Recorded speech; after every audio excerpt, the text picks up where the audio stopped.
پلڑا بھاری ہوا تو وہ جہنم میں جائے گا، لیکن اپنے گناہوں کے بقدر سزا پا کر وہاں سے نکال لیا جائے گا ایمان کی بنیاد پر، جو ایمان اس کے دل میں تھا، اور جنت میں داخل کر دیا جائے گا۔ تو عمل کا تعلق تو ہوا، لیکن اس میں یہ ہے کہ وہ بات نہیں ہے جو اب آگے میں بیان کر رہا ہوں، جو گروہ ہیں ان کا تعلق ہے۔ اس کے بعد یہ آتے ہیں 4 گروہ ہمارے ہاں ایسے ہیں جن کے نزدیک عمل صالح بھی ایمان کا جز ہے۔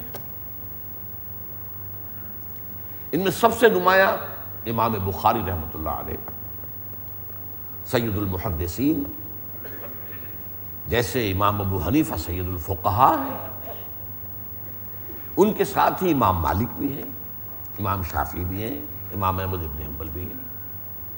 گویا کہ ائمہ 4 میں سے بھی 3 جو ہے وہ اس رائے کے قائل ہیں کہ ایمان کا جزو ہے عمل صالح۔ اس کے علاوہ اس میں معتزلہ ہیں اور شیعہ ہیں، اور آخری درجے میں خوارج ہیں۔ البتہ اب ان میں سمجھیے ان میں فرق کیا ہے۔ خوارج کہتے ہیں کہ ایمان گناہ کی بنیاد پر، خاص طور پر گناہ کبیرہ سے انسان ایمان اسلام دونوں سے نکل گیا، مرتد قرار پایا، واجب القتل۔ ان کی گمراہی پر امت کا اتفاق ہے، بلکہ وہ گمراہی نہیں، کفر پر، کہ وہ دائرہ اسلام سے خارج ہو۔ معتزلہ اس کے آس پاس ہے کہ گناہ کی بنیاد پر، گناہ کبیرہ خاص طور پر، ایک انسان ایمان سے بھی نکل جاتا ہے، اسلام سے بھی نکل جاتا ہے، لیکن کافر نہیں ہوتا، لہذا وہ مرتد نہیں شمار ہوگا، وہ واجب القتل نہیں ہوگا، مباح الدم نہیں ہوگا، مباح المال نہیں ہوگا۔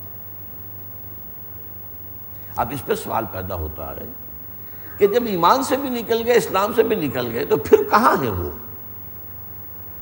اسلام اور کفر کے درمیان تو کوئی نو مینز ایریا نہیں ہے، کوئی بفر زون نہیں ہے، نو گرے ایریا۔ کفر اسلام اس کی تو سرحدیں ملی ہوئی، یا ادھر یا ادھر۔ تو اس اعتبار سے معتزلہ کا موقف جو ہے مبہم بھی ہے، غیر معقول بھی ہے، غیر منطقی بھی ہے۔ البتہ امام المحدثین اور ائمہ ثلاثہ، ان کا جو موقف ہے وہ یہ ہے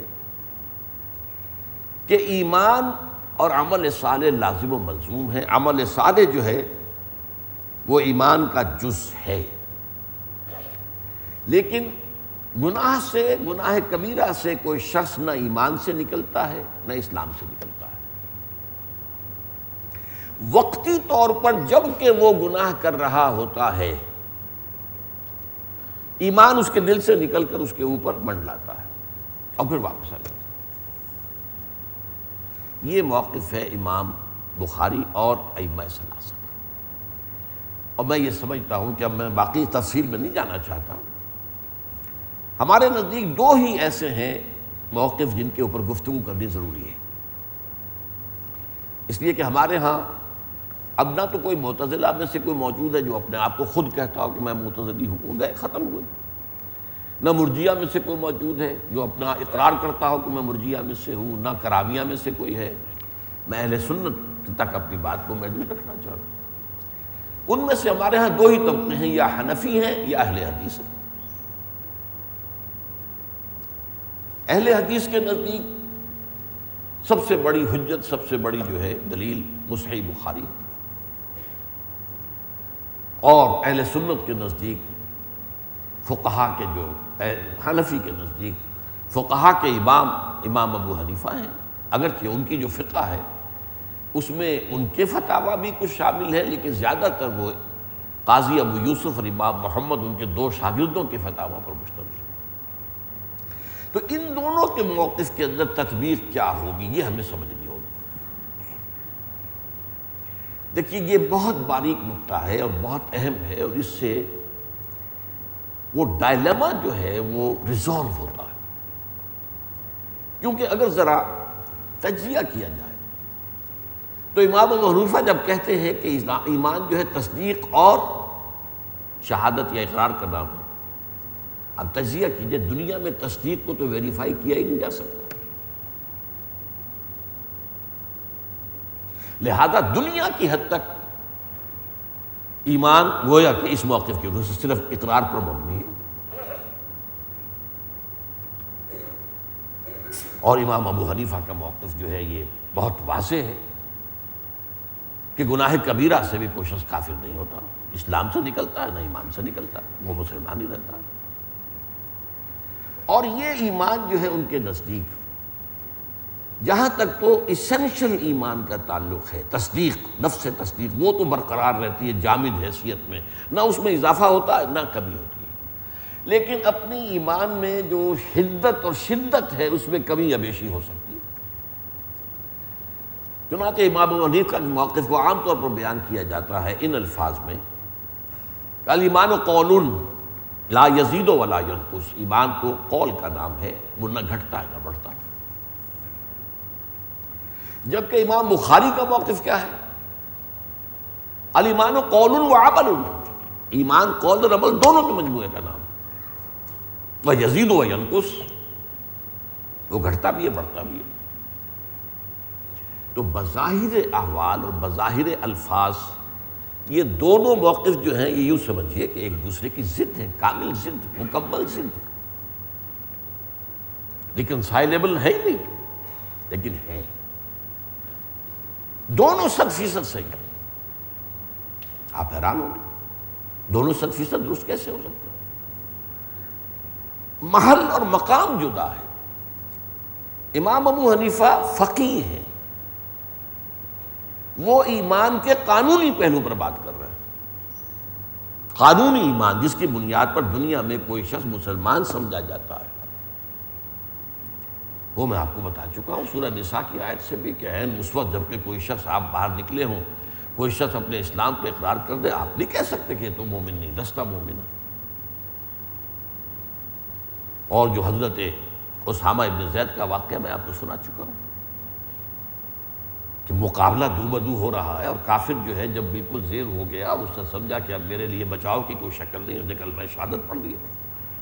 حضرت اسامہ نے سمجھا، اور میں سمجھتا ہوں کہ ہم میں سے بھی کوئی ہوتا تو یہی سمجھتا کہ یہ تو صرف اس نے ہیلا کیا، بہانہ کیا جان بچانے کے لیے، لہٰذا اپنی تلوار نہیں روکی، گردن اڑا دی۔ اس کے بعد حضور نے سرزنش فرمائی، اے اسامہ قیامت کے دن کیا کرو گے جب یہ کلمہ شہادت تمہارے خلاف استغاثہ لے کر آئے؟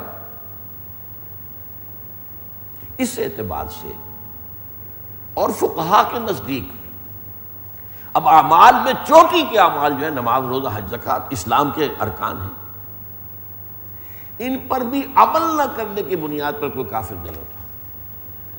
ہاں انکار کر دے گا تو کافر ہو جائے گا۔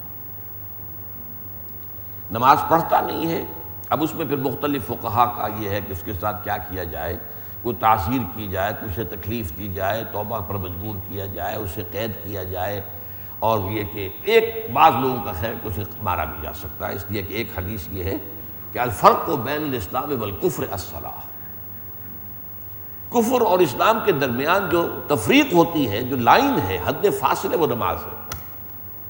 اس کی بنا پر کچھ حضرات کی رائے یہ ہے کہ قتل بھی کیا جا سکتا، لیکن وہ بھی تعصیراً مرتد سمجھ کے نہیں، جیسے شادی شدہ زانی کو قتل کیا جائے گا رجم کے ذریعے سے، لیکن اسے مرتد تو ہم نہیں مانتے۔ چور کا ہاتھ کاٹا جائے گا تعزیر کے اعتبار سے، سزا کے طور پر۔ تو اس اعتبار سے امام ابو حنیفہ کے نزدیک اور فقہ حنفی، فقہائے احناف کے نزدیک جو ہے معاملہ کیا ہوتا ہے کہ الایمان قول، یہ تجزیے کی بات کر رہا ہوں، ورنہ ان کا قول یہ ہے کہ تصدیق و قول، لیکن تصدیق کی دنیا میں ویریفیکیشن ممکن ہی نہیں ہے، تو لہذا قانونی سطح پر تو ظاہر بات ہے کہ صرف قول رہ گیا، عمل کی بنیاد پر تکفیر نہیں ہوگی۔ بعض اعمال ایسے ہیں جیسے کہ کوئی شرک جلی کر رہا، کسی بت کو سجدہ کر رہا ہے، وہ تو تکفیر ہو جائے گی، لیکن عام طور پر اعمال کی بنیاد پر تکفیر نہیں ہوگی۔ گناہ کبیرہ کا مرتکب بھی کافر نہیں ہے، وہ مسلمان ہی رہتا۔ اور یہ اسلام جو ہے یہ ایک جامد حالت میں ہے، نہ گھٹتا ہے نہ بڑھتا ہے۔ اس کا مطلب کیا ہے کہ اس اسلام کی بنیاد پر یا قانونی ایمان کی بنیاد پر جو دنیا میں ایک شخص کو سٹیٹس حاصل ہوتا ہے، ہی از اے مسلم، یہ لیگل سٹیٹس ہے،